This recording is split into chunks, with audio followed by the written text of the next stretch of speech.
तो रात के 2 बजे एक पति अपनी पत्नी को जगाता है और उसे अपने कमरे में ले जाता है और फिर अपनी पत्नी को जमीन पर पटक देता है और फिर उसकी गर्दन पर चाकू चला देता है। उसके पश्चात वह देवी के सामने उसकी गर्दन को काटकर उसकी बलि चढ़ा देता है और फिर उसका खून पीता है। वह सोचता है कि इससे मेरी मनोकामना पूरी हो जाएंगी।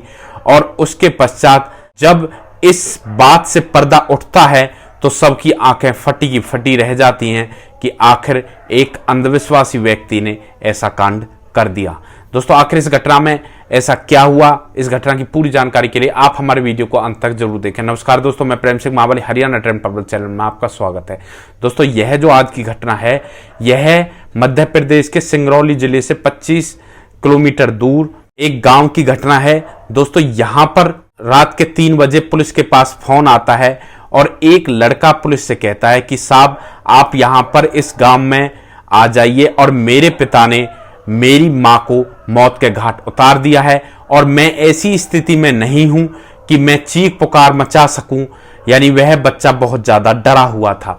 दोस्तों, इसके पश्चात पुलिस उस बताए गए पते पर पहुंचती है और जैसे ही पुलिस उस घर के पास पहुंचती है तो उस घर के पास बहुत सारी भीड़ इकट्ठा जमा हुई थी और पुलिस को देखकर 2 लड़के वहां पर पुलिस के पास भागकर आते हैं और उनसे कहते हैं कि साहब हमारे पिता ने हमारी मां को मौत के घाट उतार दिया। वे दोनों भाई थे, एक का नाम मोहित था और दूसरे का नाम मनोज था। दोस्तों, इसके पश्चात पुलिस उनसे पूछती है कि आखिर तुम्हारी मां की डेड बॉडी कहां है। तब वे लड़के बताते हैं कि मेरी मां का सर अंदर कमरे में कटा हुआ पड़ा है। दोस्तों, पुलिस वाले अंदर कमरे में जाते हैं और वहां पर जो नजारा देखते हैं तो पुलिस की आंखें भी फटी की फटी रह जाती हैं। पुलिस देखती है कि उस औरत की गर्दन वहां पर कटी हुई थी और वहां पर दीवार पर बहुत सारी देवी मां या काली माई की फोटो वगैरह लगी हुई थी। ऐसा लग रहा था कि जैसे यहां पर उस और महिला की बलि दी गई हो और बहुत सारी रंग बिरंगी झंडियां लगी हुई थी। दोस्तों, इसके पश्चात पुलिस और टीम बुला देती है और इधर डॉग स्क्वाड टीम को भी बुलाया जाता है। उस लड़की के सर को उठाकर पुलिस एक पॉलीथीन में बंद कर देती है, लेकिन धड़ वहां से गायब था। अब पुलिस के सामने यह समस्या थी कि आखिर उस महिला का धड़ कहां है। तो डॉग स्क्वाड टीम को बुलाया जाता है और उस धड़ को खोदा जाता है। दोस्तों, पुलिस धड़ को निकाल लेती है और उसे पोस्टमार्टम के लिए भेज देती है। अब पुलिस के सामने यह समस्या थी कि पुलिस को शक तो हो रहा था कि अंधविश्वास के चलते यह सब कांड हुआ है, लेकिन पुलिस अब जो उन बच्चों का पिता था जिसने इस घटना को अंजाम दिया था उससे पकड़ना चाहती थी और पता लगाना चाहती थी कि आखिर इसने अपनी पत्नी को मौत के घाट क्यों उतारा।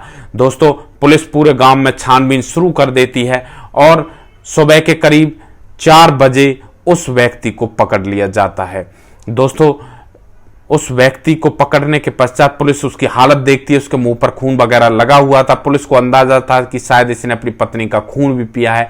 इसके पश्चात पुलिस उस व्यक्ति से पूछताछ करती है कि तुमने अपनी पत्नी को मौत के घाट क्यों उतारा। तब वह बताता है कि मैं अपने घर की भलाई करना चाहता था। यानी मेरी पत्नी बीमारी से जूझ रही थी तो मैं उसकी बीमारी ठीक करना चाहता था और मैं और अमीर बनना चाहता था ताकि मेरा नाम हो सके। तो इसी के चलते मैं देवी माँ के सामने अपनी पत्नी की बलि देता हूँ कि देवी माँ खुश हो जाए। और मुझे विश्वास था कि मेरी पत्नी जिंदी हो जाएगी और अब मेरी पत्नी शायद जिंदी भी हो गई हो मेरे घर पर। दोस्तों, वह पुलिस को यह भी बताता है कि जब मेरी पत्नी जिंदी नहीं हुई थी तब मैं उसके धड़ को जमीन में दबा देता हूं, लेकिन अब वो जमीन में जिंदी हो गई होगी।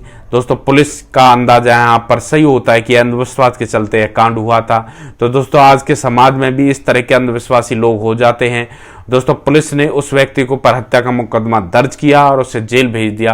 दोस्तों, इस घटना के बारे में आप क्या कहना चाहते हैं? एक बसा बसाया हुआ परिवार उजड़ जाता है, 2 बच्चे घर पर रह जाते हैं, मां को पिता मार देता है और पिता खुद जेल में चला जाता है। दोस्तों, इस घटना के बारे में आप क्या कहना चाहते हो? उस पिता को क्या सजा मिलनी चाहिए?